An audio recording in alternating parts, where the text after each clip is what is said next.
Delhi railway station अपने आप में एक दुनिया थी, जहां हर दिन हजारों लोग आते जाते थे और हर किसी की अपनी एक कहानी थी।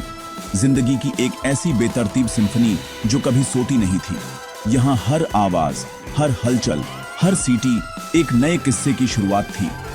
राजू के लिए यह सिम्फनी उसके वजूद का साउंड ट्रैक थी। भीड़ में अकेला, फिर भी इस शोर का हिस्सा। हर सुबह ट्रेन की चीख उसकी अलार्म थी और प्लेटफॉर्म की हलचल उसकी सुबह की चाय जैसी थी, कड़वी मगर जरूरी। अनगिनत यात्रियों के पैरों की आवाज उसे याद दिलाती थी कि जिंदगी आगे बढ़ रही थी, जबकि वह वहीं अटका हुआ था, जैसे समय उसके लिए रुक गया हो। वह एंट्रेंस के पास बैठा रहता था, हाथ फैलाए हुए, उम्मीद से नहीं बल्कि आदत से। हर गुजरने वाले में शायद कोई अपना सा चेहरा ढूंढता। चेहरे धुंधले होकर गुजर जाते थे, जैसे जिंदगी की भीड़ में उसकी पहचान खो गई हो। कोई सिक्के देता था, कोई बिस्किट या कोई तिरस्कार। कभी कभी एक मुस्कान भी मिल जाती थी जो पल भर के लिए दिल को सुकून देती। भूख और खराब मौसम हमेशा बने रहते थे। सर्दी की रातें लंबी लगती थीं और बारिश में भीगना आम बात थी। उसकी दुनिया प्लेटफॉर्म की लंबाई तक थी और हर कोना उसके लिए एक नई चुनौती। उसके सपने धूल और निराशा के नीचे दफन थे। कभी कभी वह सोचता, क्या उसके सपनों को भी कोई ट्रेन कहीं ले जाएगी? रात में कंक्रीट उसका बिस्तर था, प्रदूषित आसमान उसकी छत। हर रात एक नई जंग थी, नींद और बेचैनी के बीच। नींद शायद ही कभी आती थी, और जब आती भी थी तो सपनों में भी वही प्लेटफॉर्म दिखता था। अतीत उसे भविष्य से ज्यादा परेशान करता था। प्लेटफॉर्म उसकी जेल थी, जहां से भागना नामुमकिन था, और उसका मन, जेलर, उसे लाचारी के एक सेल में बंद किए हुए था। फिर भी हर सुबह एक नई उम्मीद की किरण लेकर आती थी। शायद आज कुछ बदल जाए। अपनी फटी हुई कमीज में गहरे राजू एक पुरानी तस्वीर रखता था। एक मुस्कुराता हुआ परिवार, एक छोटा राजू, उसकी पत्नी और उनका बेटा। एक बार वह एक सम्मानित बढ़ई था। उसके हाथ कुशल थे। उसका घर हंसी और उम्मीद से भरा था। त्रासदी ने दस्तक दी। बीमारी ने उसकी पत्नी को ले लिया, फिर उसके बेटे को। उसने उनके इलाज के लिए सब कुछ बेच दिया, लेकिन दोनों को खो दिया। दुख उसे अपने गांव से दूर ले आया। वह यादों का सामना नहीं कर पाया। वह दिल्ली आया, लाखों लोगों के बीच गुमनामी की तलाश में, अपने अतीत और पहचान को छोड़ते हुए। बढ़ई राजू मर गया, भिखारी राजू का जन्म हुआ। स्टेशन उसका शरण और उसकी जेल दोनों बन गया, भूलने और जीने की एक जगह।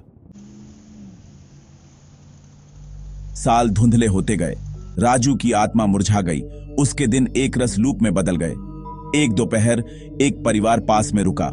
उनका छोटा बेटा राजू को घूर रहा था, दया से नहीं बल्कि जिज्ञासा से। बच्चे ने अपने पिता से पूछा, पापा ये कुछ और क्यों नहीं करते?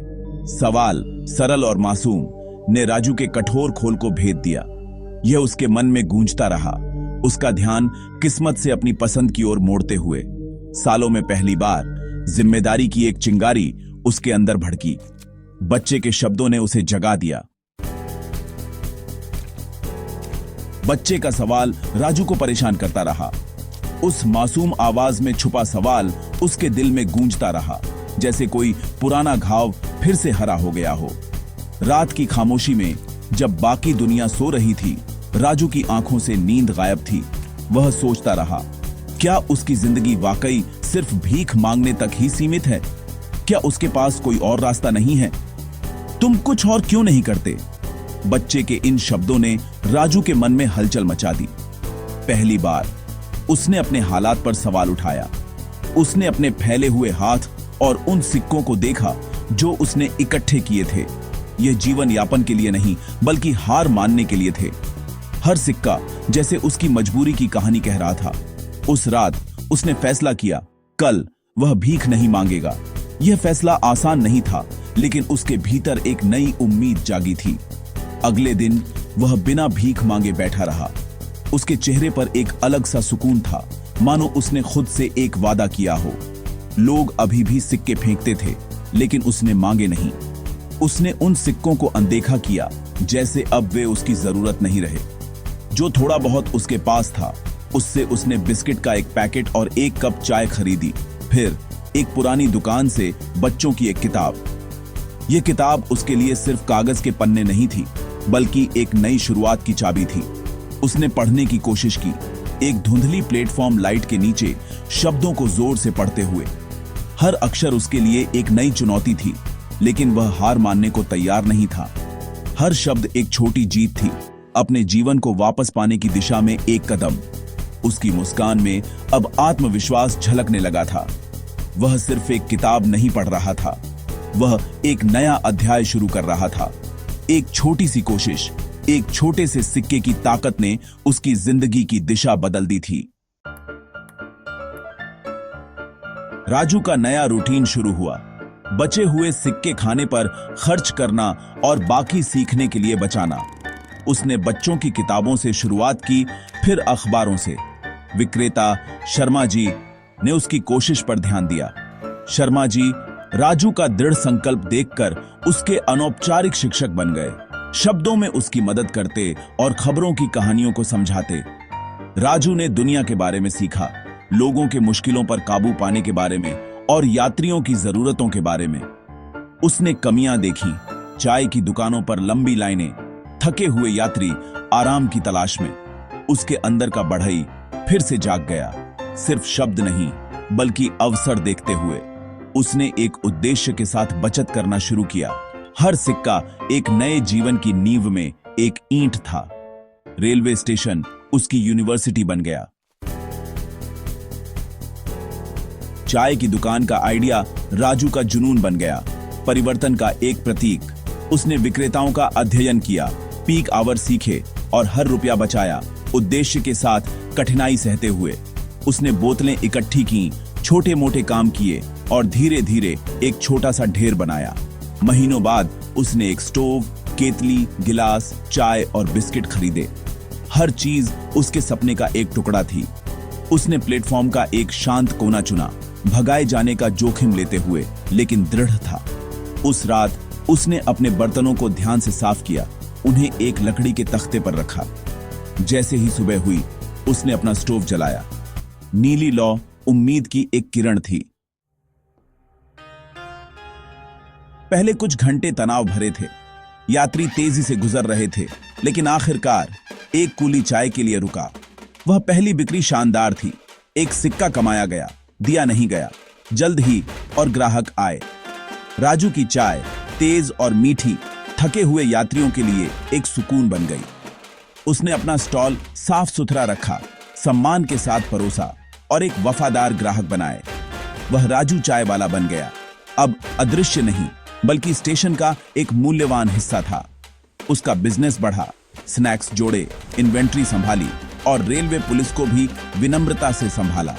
वह अभी भी प्लेटफॉर्म पर सोता था, लेकिन अब गर्व और कल की योजनाओं के साथ। उबलती हुई केतली सिर्फ चाय नहीं बल्कि एक नया भविष्य बना रही थी।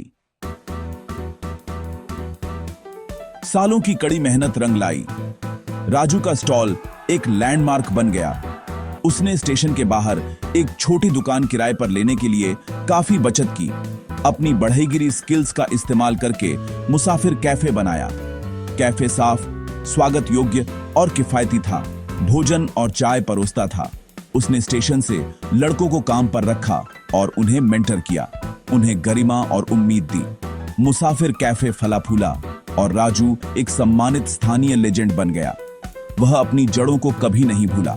हर रात जरूरतमंदों को मुफ्त खाना देता था। उसकी सबसे बड़ी सफलता दौलत नहीं थी, बल्कि आत्मसम्मान और दूसरों को प्रेरित करने की ताकत थी। राजू की कहानी कोई परियों की कहानी नहीं है। यह एक याद दिलाती है कि सबसे बड़ी जेल हमारे दिमाग में होती है। हम अक्सर सोचते हैं कि हमारी परिस्थितियां हमें बांध कर रखती हैं, लेकिन असल में हमारी सोच ही सबसे बड़ी दीवार बन जाती है। सालों तक राजू ने खुद को एक भिखारी के रूप में देखा, अपनी ही मान्यताओं और डर से फंसा हुआ। उसे लगता था कि उसकी किस्मत में सिर्फ संघर्ष और तन्हाई लिखी है। हर दिन वही पुरानी सोच, वही सीमाएं। लेकिन एक दिन एक मासूम बच्चे के सवाल ने उसकी सोच को झकझोर दिया। उस सवाल ने उसे अपनी सीमाओं को चुनौती देने और अपनी जिम्मेदारी खुद लेने के लिए मजबूर किया। कभी कभी बदलाव की शुरुआत एक छोटे से सवाल से होती है। खाने के बजाय एक किताब खरीदने का फैसला उसके लिए बदलाव की दिशा में पहला और सबसे साहसी कदम था। उस किताब ने उसे नया नजरिया दिया और उम्मीद की एक नई किरण दिखाई। सोच बदलो, जिंदगी बदल जाएगी। अपनी सोच बदलो, अपनी जिंदगी बदलो। किताबों और नए विचारों ने राजू को खुद पर विश्वास करना सिखाया। आपकी बाहरी दुनिया आपकी आंतरिक दुनिया को दर्शाती है। जब आप भीतर से बदलते हैं तो बाहर की दुनिया भी बदलने लगती है। खुद को सक्षम समझो और अवसर सामने आएंगे। जब राजू ने खुद को काबिल समझना शुरू किया तो उसके लिए नए रास्ते खुलने लगे। अब स्टेशन उसे जेल नहीं बल्कि एक बाजार की तरह दिखने लगा, जहां हर कोना एक नई संभावना है। उसने वही जगह, वही लोग, लेकिन एक नई सोच के साथ देखना शुरू किया। राजू की तरह आप भी अपनी कहानी फिर से लिख सकते हैं। हर इंसान के पास अपनी किस्मत बदलने की ताकत है, बस सोच बदलने की देर है। आपकी किस्मत आपके विचारों में लिखी है। हर नया विचार, हर नई उम्मीद आपकी जिंदगी को नई दिशा दे सकती है। अपने विचार बदलो और तुम अपनी किस्मत बदल दोगे। आसान है, बस एक नई सोच, एक नया कदम और आपकी दुनिया बदल सकती है।